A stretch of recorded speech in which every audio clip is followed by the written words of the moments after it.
Bonjour à tous. Alors, on se retrouve après une longue période de repos, euh, due aux fêtes de fin d'année et à la flemme de la reprise. Mais on démarre sur le chapeau de roue et on va essayer de faire en sorte de bien faire cette année et d'accompagner un peu tout le monde vers la réussite, on va dire.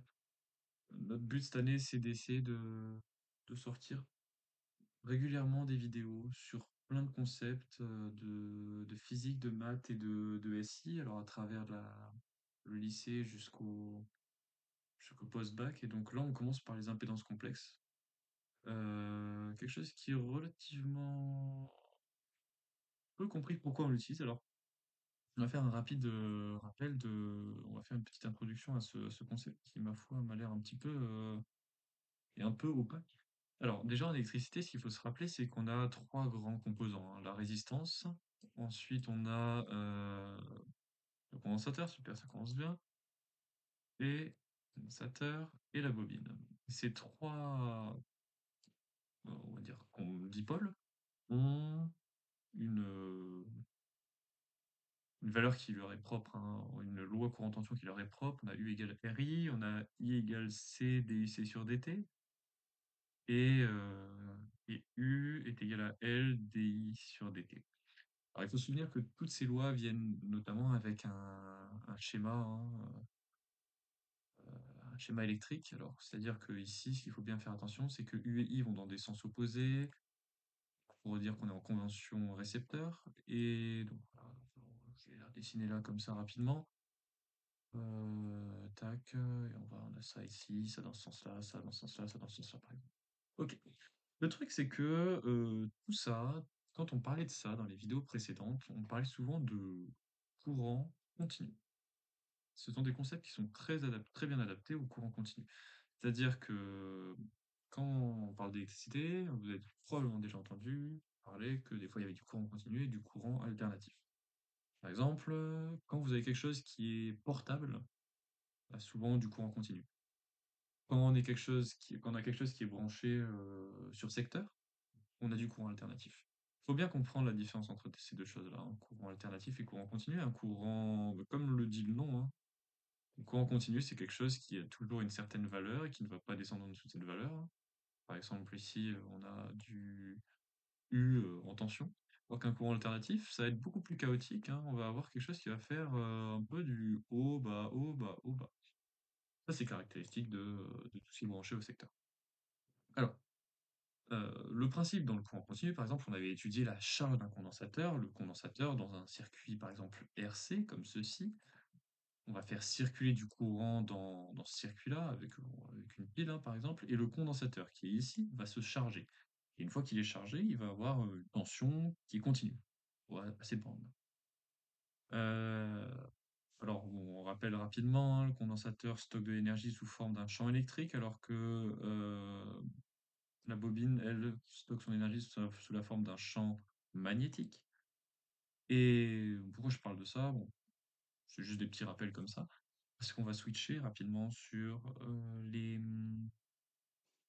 impédances complexes. Alors, on va dire que voilà, on a ces trois dipôles-là et on va faire en sorte de les utiliser, mais cette fois-ci en courant alternatif. Parce qu'on connaît leurs propriétés en courant continu, c'est ces lois courant tension ici, et là on va voir juste maintenant qu'est-ce qui se passe en courant alternatif.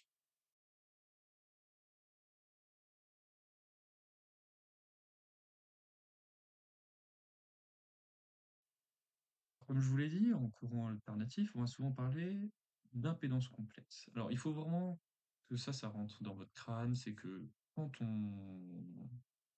dans votre énoncé, vous voyez courant alternatif, dans votre tête, il faut penser à U égale ZI. Alors, qu'est-ce que c'est que ça? U, ça va être une tension. I, une intensité, comme d'habitude. Et Z, ici, ça va être l'impédance complexe. Alors, par homogénéité, on pourrait dire que l'impédance complexe est homogène à une résistance. Pourquoi? Parce que on se souvient de la formule de la loi courant tension aux bornes d'une résistance, c'est U égale RI. Vous voyez bien que par identification, on peut avoir ceci, que l'homogénéité d'une impédance, c'est l'homogénéité d'une résistance. Donc, qu'est-ce qui va se passer? Comme je vous l'ai dit tout à l'heure, en courant alternatif, on va avoir notre tension et notre intensité qui vont avoir cette forme-là. Forme qui est très peu courante dans nos exercices qu'on faisait avant. Et pour mener à bien cela, en fait, ce qu'on peut montrer, c'est que ça, c'est une combinaison linéaire de signaux sinusoïdaux, si vous voulez. Ce sont des signaux sinusoïdaux. Et la façon mathématique la plus proche de symboliser ça, ça pourrait être d'utiliser l'exponentielle complexe. Alors l'exponentielle complexe, je ferai une vidéo sur ça à côté après, pour le pourquoi du comment on utilise exactement l'exponentielle complexe pour parler de ça, hein. Je vais pas m'attarder sur ça, pour l'instant je veux juste introduire le concept d'impédance complexe. Donc qu'est-ce que je veux dire par là? Quand vous voyez ça, caractérisé par une fonction, c'est pas forcément simple. Si on pourrait dire que u de t est égal à cos de quelque chose. Effectivement, c'est ce qu'on va faire. En fait, on va dire que u de t, ça va avoir une amplitude, donc u0, et qu'on va en quelque entre guillemets «moduler» par l'exponentielle complexe. Cette exponentielle complexe, qu'est-ce qui apparaît dedans? Donc on a j qui nous dit que c'est une exponentielle complexe. On a oméga ici qui va être lié à la fréquence, oméga est égal à 2πf, et ici t de temps. Parce que en fait, ici on a une évolution temporelle, hein, de la tension, tension complexe. Alors, pourquoi toutes ces histoires? Parce que, en fait, ce qui va se passer, c'est que dans nos lois courant tension qu'on avait l'habitude d'avoir, par exemple, si on reprend la loi courant tension de, notre condensateur, ici. On a une intensité I qui le traverse et on a une tension U à ses bornes. On rappelle que la loi courant tension, c'est ceci: DUC sur dt, DU sur dt. Si U a cette forme qui est relativement dégueulasse, U0 exponentielle j oméga t, qu'est-ce qui va se passer? La dérivée de U par rapport au temps, si U de t est égal à U0 exponentielle j oméga t, ça va être ceci: U0 j oméga, U0 exponentielle j oméga t. Jusque-là, normalement, on s'est basé juste sur le principe que quand on a exponentielle de U, sa dérivée, c'est U' exponentielle de U. C'est pour ça qu'on a fait descendre uniquement le j oméga ici. Ok. Et ce qu'on peut faire ici, c'est qu'on peut reconnaître U de t ici. Vous voyez bien que ce truc-là, c'est le truc qu'on a dérivé juste avant, hein. Donc, si vous voulez, ça ici, on peut le remplacer par, donc I est égal à C fois U0. Pardon, ici le U0, je l'ai remis devant, mais je l'ai mis deux fois, hein, vous avez bien vu. Exponentielle j oméga t fois j oméga. Et ça, en quelque sorte, c'est U bar. Et donc, du coup, on a I bar est égal à C j oméga U bar. Et en fin de compte, on remarque qu'on peut, en quelque sorte, un peu identifier ça à notre classique U égale RI, ou à notre U égale ZI, de l'impédance complexe. Et effectivement, hein, ce qu'on va avoir ici, c'est que si vous passez CJ oméga de l'autre côté, on va avoir ceci. U est égal à 1 sur JC oméga I bar. Et voyez bien qu'ici, si on met ces deux formules-là, l'une à côté de l'autre, par identification, on vient de trouver l'impédance complexe de un condensateur, 1 sur JC oméga. Ok. Donc, je vais le refaire peut-être un peu plus clairement pour la bobine, juste pour qu'on puisse retrouver l'impédance complexe de la bobine. Alors, admettons qu'on ait une bobine ici, qui soit parcourue par un courant I, et qui est un tension U. Comme on est en courant alternatif, en- dans le domaine de l'alternatif, on a I de t qui s'écrit I0 exponentielle j oméga t. Tout comme U de t s'écrit U0 exponentielle j oméga t, hein. C'est juste une notation, enfin c'est une façon de dire que I et U varient de façon alternative. On rappelle qu'aux bornes de ce superbe dipôle qu'est bobine, on a la loi suivante, la loi courant tension suivante, UL est égal à L DI sur dt.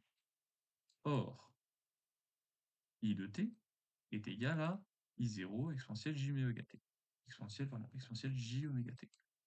Donc, DI sur dt est égal à I0 j oméga exponentielle j oméga t. On a bien fait descendre j oméga devant, en utilisant tout simplement le fait de qu'on dérive une exponentielle, hein, u' exponentielle u. Et donc on obtient ceci, c'est-à-dire que dans notre formule, dans notre loi courant tension, on peut écrire UL est égal à L J oméga I0 exponentielle J oméga t. J'ai juste mis le I0, je l'ai rapproché de son exponentielle de base parce que je me rappelle que ça c'était U de t. Et là vous voyez bien que ce truc-là que je viens de souligner en vert et ce truc-là ici, c'est tout à fait I de t. Donc on a U, on a noté U complexe est égal à L J oméga I complexe. Or, U est égal à ZI, et par identification, on trouve que ZL est égal à JL oméga. Ok, peut-être un peu plus clair comme ça, quand on rédige un petit peu plus distinctement. Alors, vous pourrez vous amuser à retrouver l'impédance complexe de la résistance, si tant est qu'elle est complexe. J'aimerais juste souligner le fait qu'on met une barre sous les notations, sous U par exemple, pour signifier que la valeur est une valeur complexe. Alors je l'ai pas fait de façon très rigoureuse ici, hein, parce que j'accorde très peu d'importance à la notation pour le moment. On est sur la reprise. Quand on va faire des choses où on peut se tromper entre impédance, enfin entre grandeur complexe et grandeur réelle, je vais bien faire la différence. Mais là ici c'est juste pour reprendre. Et pour vous spécifier cette notation, quand ne paniquez pas quand vous voyez une barre en dessous d'une lettre, ça veut souvent dire qu'il s'agit de la forme complexe de cette grandeur. Donc voilà, on vient de remontrer rapidement l'impédance complexe d'un condensateur et d'une bobine.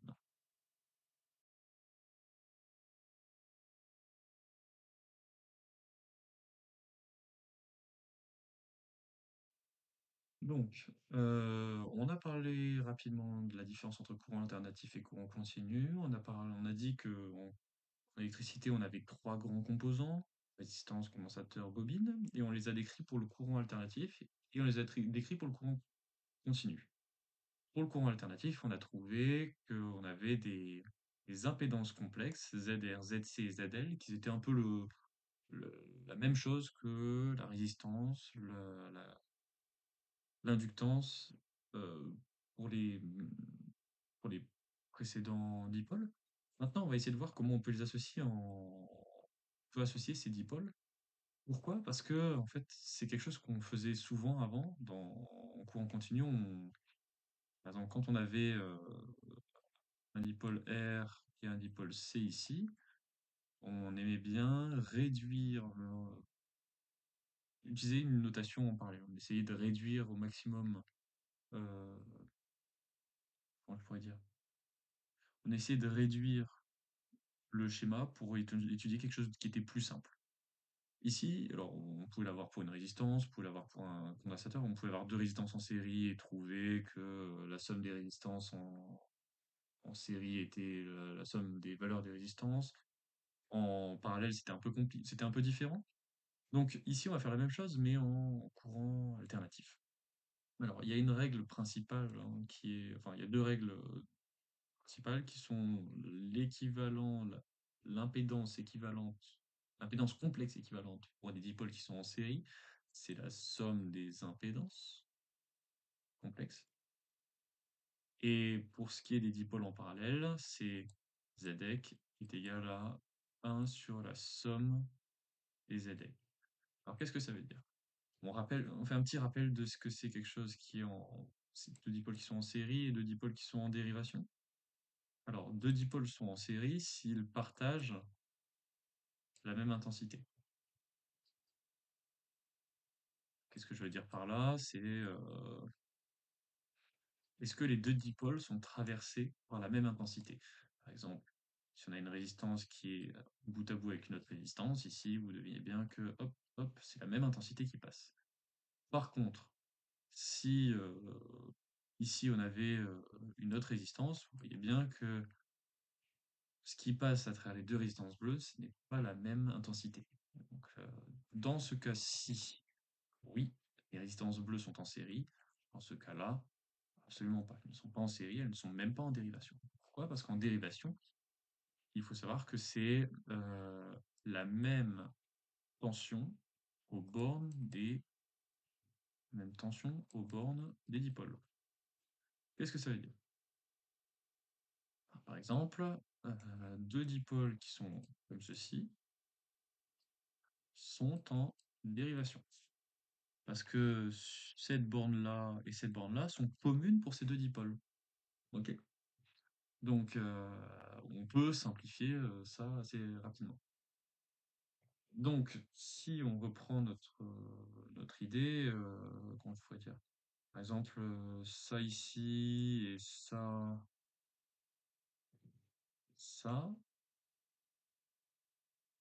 voilà, admettons ça. Ici, les deux dipôles rouges ne sont pas en dérivation, ne sont pas en parallèle l'un de l'autre. Donc voilà, c'était rapidement pour parler de l'association des dipôles et étendre les lois qu'on avait en courant continu, mais cette fois-ci en courant alternatif avec des impédances complexes.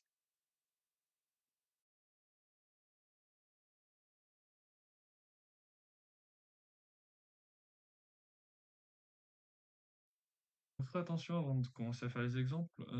Ici, je suis allé un peu trop vite, hein, c'est 1 sur ZX ou ZX puissance moins 1, c'est égal à la somme des 1 sur ZX. Voilà. Faut surtout pas oublier ça. Attention à pas se tromper, de pas mettre ZX ici comme moi, aller trop vite, parce on se croit trop rapide. Faites attention à ça, c'est 1 sur ZX est égal à la somme des 1 sur Z, des ZI, hein, pas ici, voilà, ici, comme ceci. Une fois que ça c'est dit, on peut passer aux exemples. On va appliquer une fois la formule en série, on va appliquer une fois la formule en parallèle. Et après, il y aura un exercice, si vous voulez vous entraîner vous de votre côté, un truc un peu plus compliqué, dont je vous donnerai peut-être le résultat dans un post ou dans une prochaine vidéo. On pourra voir ça. Alors ici, ce qu'il faut faire relativement attention, donc il faut toujours identifier est-ce qu'on a affaire à des choses qui sont en série ou en dérivation. Ici, vous voyez bien que pour aller du point A à B, donc ici, on va essayer de chercher l'impédance complexe entre le point A et le point B. Quand on va du point A au point B, on a la même intensité qui passe dans la résistance et dans le condensateur. Donc, c'est-à-dire qu'ici, on va utiliser ZAB est égal à ZR plus ZC. Pourquoi ZR plus ZC? Car nous sommes en série et ils partagent la même intensité. On prend la somme des impédances complexes. L'impédance complexe liée à la résistance CR, l'impédance complexe liée à au condensateur, c'est 1 sur JC oméga, en mettant sous le même dénominateur. Donc, c'est-à-dire qu'on peut détailler juste un petit peu, hein, JC oméga ici, JC oméga en dessous. Bon, au moins, on a le même dénominateur, ça nous donne ceci. 1 plus JRC oméga sur JC oméga. Et là, je vais juste vous demander de faire attention à une chose. En physique, il me semble que dans les précédentes vidéos, j'ai quand même fait relativement attention à ça. Toujours faites attention à l'unité. Ici, on doit avoir quelque chose qui est homogène à une impédance. Vous voyez bien que ZAB, c'est une impédance, tout comme juste avant, ZC était une impédance, par exemple. Et ZC, c'est 1 sur JC oméga. Donc il faut que cette impédance qu'on a trouvée ici, elle soit homogène à l'impédance, par exemple, d'un condensateur ou bien de, de notre bobine. Donc ce que je vais vous faire remarquer ici, c'est que en haut, on a 1 plus JRC oméga. Ici, on est sur des choses assez faciles, donc on ne s'est pas trompé dans les calculs. Mais ce qu'il faut que vous reteniez, c'est que JRC oméga, c'est homogène à une unité. L'homogénéité de ce truc-là, c'est égal à l'homogénéité de 1. Donc en fait, quand vous voyez 1 plus JRC oméga, vous savez que tout ça, c'est homogène à l'unité. Alors, je vais, je le ferai dans une prochaine vidéo. Je vais le noter, de le faire dans une prochaine vidéo et de bien justifier le pourquoi c'est homogène à l'unité. Alors, pour les plus téméraires, si vous vous souvenez, tau est égal à RC. Donc ça, c'est en secondes. Et oméga, ici, c'est des radians par seconde. Donc, des radians, ça n'a pas d'unité, hein. Je note quand même, mais c'est radians par seconde fois seconde moins 1. Et ça fait seconde fois seconde moins 1, ici. Donc, c'est RC qui est homogène à une seconde, oméga qui est homogène à une seconde moins 1. En fait, ça simplifie tout ça. Mais je pourrais, à la limite, remontrer dans une vidéo pourquoi ça, RC, c'est homogène à une constante de temps pour en seconde. Et si vous connaissez ça, si vous assumez que RC c'est homogène à, à un temps en seconde, oméga c'est des radians par seconde, donc ces unités c'est seconde moins 1, Vous voyez que seconde fois seconde moins un et j n'ayant pas d'unité, on est bien homogène à l'unité. Vous voyez bien que ce truc au-dessus, là, tout le numérateur est homogène à l'unité, le dénominateur est homogène à JC oméga. Donc on a en quelque sorte l'homogénéité de 1 sur JC oméga, et l'homogénéité de 1 sur JC oméga, c'est bien l'homogénéité d'une impédance complexe. Donc ici, on vérifie bien que notre résultat est cohérent, hein. Faites toujours ça. Mais moi, ce que je vous conseille souvent, c'est de retenir cette chose-là, c'est que JRC oméga, c'est homogène à une unité. Ok, deuxième petit exemple rapide. Et ça, de toute façon, il faut s'exercer pour ça, pour être assez rapide. Ici, on voit quoi? On voit que C, R et L ne sont pas en dérivation pure, parce qu'on n'a pas la même tension aux bornes de C, ni aux bornes de L, ni aux bornes de R. Par contre, ce qu'on remarque, c'est que L et C sont en série. On va d'abord trouver ici ce qu'on va appeler ZEC1, et ensuite on va trouver, on a Z2 ici, ou ZR, et ensuite on va trouver ZEC2, l'impédance complexe de tout. Moi, ce que je vous recommande souvent dans ce genre d'exercice, c'est de toujours commencer par le plus petit, essayer de prendre un niveau inférieur. Par exemple, on regarde L, et après on regarde ce qu'il y a autour, et on regarde s'il y a quelque chose qu'on peut simplifier. Vous voyez bien que ces deux-là sont en série. Donc, on a une série pour les premiers, donc comme vous pouvez le voir, on va noter ZX1 qui est égal à alors, JL oméga plus 1 sur JC oméga. Alors ici, on va le mettre sous le même dénominateur, évidemment.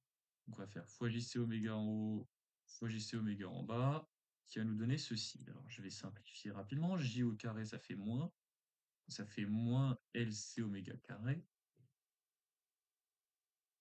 euh, plus 1, donc ça fait 1 moins LC oméga carré, pardon, j'étais en train de réfléchir en même temps, sur JC oméga. Bon, bah là, ce que vous pouvez remarquer aussi, c'est que LC oméga carré, c'est homogène à l'unité. Ok, essayez de vous repérer des petites choses comme ça pour checker si l'homogénéité est bien correcte. Pourquoi si on est bien homogène à l'unité, on pourrait refaire le même cheminement que tout à l'heure, hein. LC, on retrouve son unité. Et regardez, ici, si en haut c'est homogène à l'unité, en dessous, JC oméga, c'est bien homogène à. Ce truc-là est bien homogène à une impédance complexe. Vous voyez bien que c'est bien homogène, c'est bien égal à ZEC. On est OK.